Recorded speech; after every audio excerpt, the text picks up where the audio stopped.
continuidade na parte prática para verificar a questão dos diagnósticos, né, dos pontos influentes e os pontos discrepantes, que seriam os nossos outliers, que seria realmente a nossa maior preocupação, quando ele realmente influencia as estimativas dos parâmetros. Então, a gente vem de forma gráfica discutindo aqui algumas daquelas métricas que no vídeo anterior foi destacado, né, como forma de estar detectando os pontos influentes.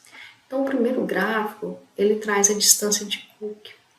E aí, ele já vem, né, trazendo a posição do ponto, então, exatamente a posição 5 e a posição 7 e a posição 62 seriam possíveis pontos que estariam alavancando, seriam possíveis pontos influentes.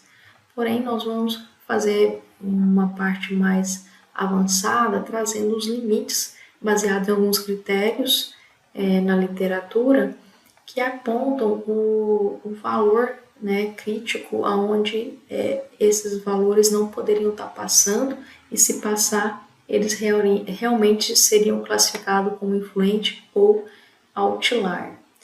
Então, trago aqui também, né, o envelope contendo a distância de Cook. Então, eu tenho o resíduo estudentizado e a diagonal da matriz RET, que são os pontos de leverage, que são os nossos pontos de alavancagem. Nosso comportamento, a nossa análise residual, ela está com um comportamento muito bom, né? Nem o traço dos envelopes de Cook, eles estão aparecendo aqui, quer dizer que todos os pontos estão dentro. Mas ainda indo um pouco mais a fundo, né, fazendo todo o diagnóstico, nós vamos obter aqui a diagonal, né, da matriz RET, trazendo aí, então, os pontos de alavancagem. Estou pegando os parâmetros, né, a quantidade de parâmetros que nós tínhamos, que era o número de coeficientes do nosso modelo. Então, quem que era o nosso modelo? Só para a gente lembrar, o MOD foi aquele que a gente modelou, cuja a gente está modelando o preço do valor do Uber, né, do aplicativo, em função da distância percorrida. Então, dado que eu tenho exatamente dois parâmetros, que seria o beta 0 e o beta 1, o número de observações, e aqui eu estou trazendo os limites, né, baseado na parte teórica do vídeo anterior, né, em que a gente comentou para cada um. Então, quando eu traço os limites, então, o que eu vejo, né, na situação da distância de Cook? Voltando aqui no gráfico anterior, para ele ser considerado ponto influente ou outlier, a distância de Cook ela tinha que ser maior que 0,69. A nossa maior distância, né, ela está sendo menor que 0,1. Então, nesse caso, nenhum desses pontos seria uma preocupação para a gente estar classificando como influente ou um outlier. Aqui, ele faz para cada medida, né? Então, a gente pegando o nosso modelo, ele vai classificar como influente ou outlier. Então, quando eu rodo essa linha, vou pedir para imprimir todos os valores. Então, o R vem trazendo como um asterisco, então, desde o início da cabeça, né, trazendo aí o objeto, né, que são aí os pontos influentes. Então, ele traz todas as medidas, né, os defeats, a cover ratio, a distância de Cook e a matriz RET.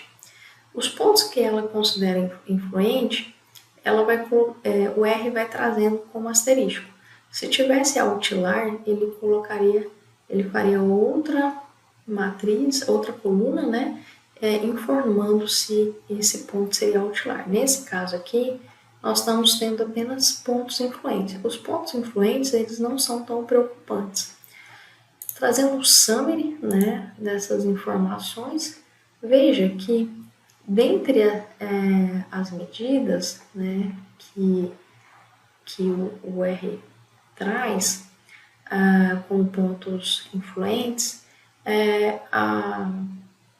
apenas um deles, né, que fica com um asterisco, né? Então, se tivesse todos eles, ou pelo menos 3 dessas medidas trazendo como ponto influente, seria talvez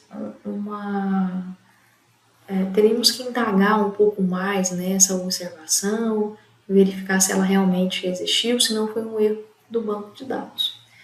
Bom, na sequência, para ver se realmente deveríamos, né, desconsiderar essa informação.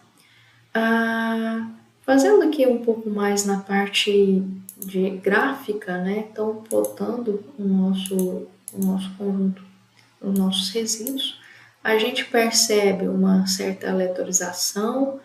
Nós estamos dentro dos limites, né, 3 e menos 3. Nós estamos com em média, né, o resíduo está oscilando em torno de 0, né, tem uma oscilação aí aleatória em torno de 0, então aparentemente estaria tudo ok.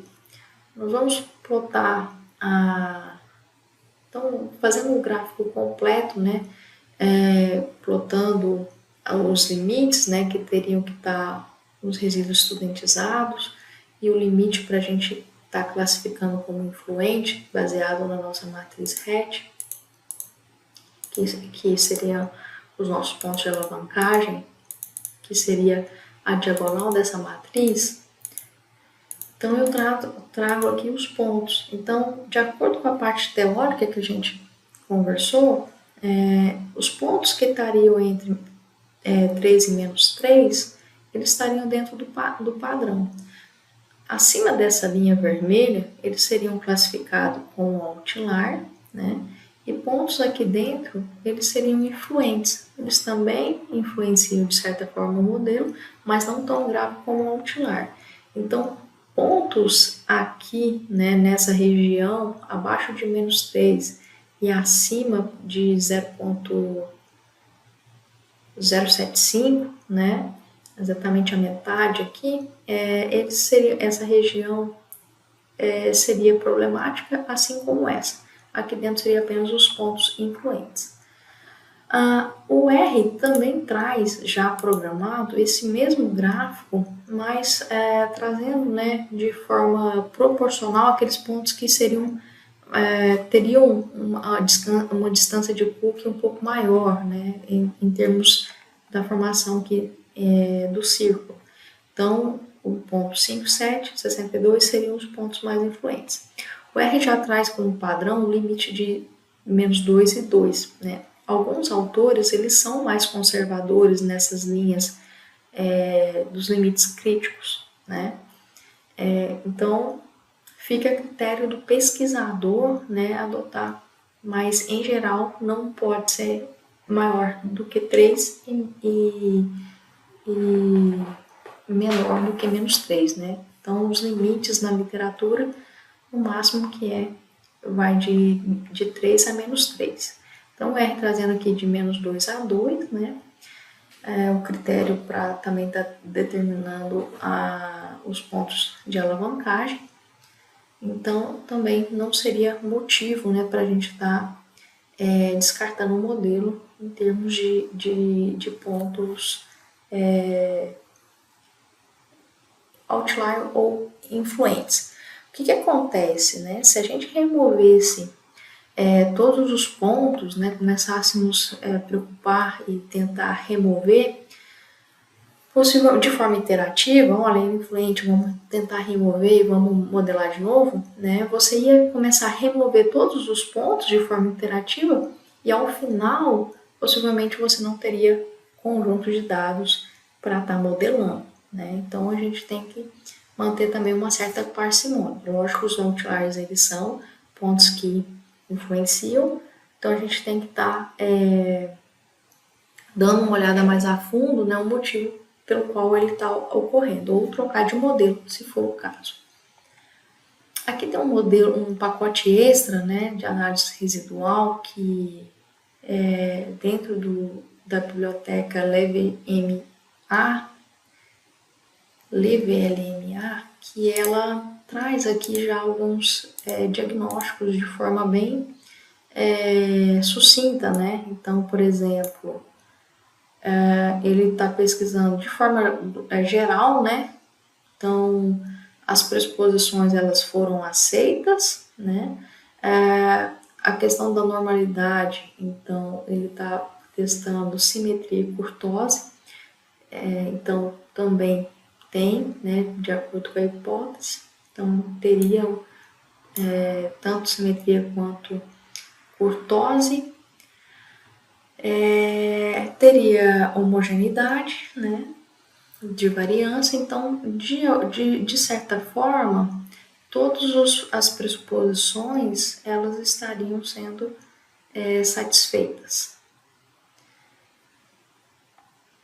Então, a gente vai falar no próximo vídeo sobre a interpretação e os intervalos de confiança, os intervalos de predição do modelo linear simples.